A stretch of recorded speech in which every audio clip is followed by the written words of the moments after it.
This is a story about four people named Everybody, Somebody, Anybody, and Nobody. There was an important job to be done, and everybody was sure that somebody would do it. Anybody could have done it, but nobody did it. Somebody got angry about that because it was everybody's job. Everybody thought anybody could do it, but nobody realized that everybody wouldn't do it. It ended up that everybody blamed somebody when nobody did what anybody could have. If it's too early in the morning for such a tongue and brain twister, start the video over or pause it and read the text.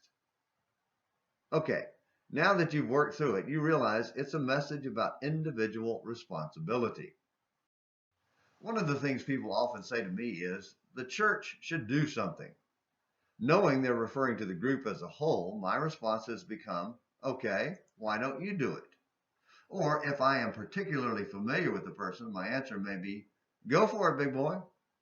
Yes, there are some tasks to the church as a whole, but the vast majority of church work, spelled out in the Bible, is directed to individuals. Anybody could do it, but usually nobody does. And then everybody complains because nobody did anything. Let's step up and be the somebody who actually does what needs to be done. We have an excellent example of that in the Old Testament prophet Isaiah. After seeing the grand vision of Yahweh and being forgiven of his sin, Isaiah 6 verses 1 through 7, Isaiah heard God speak and immediately volunteered to be somebody. Then I heard the voice of the Lord saying, whom shall I send, and who will go for us? Then I said, here am I, send me. Isaiah 6 verse 8. After hearing what he was being sent to do was going to be unpleasant, Isaiah, perhaps rethinking his initial offer to go, asked, Lord, how long? Isaiah 6 verse 11. If the answer about the nature of the message was hard, the answer to how long was even harder.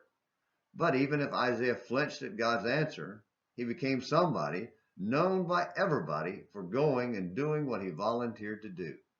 Preach God's word to a people who would not listen.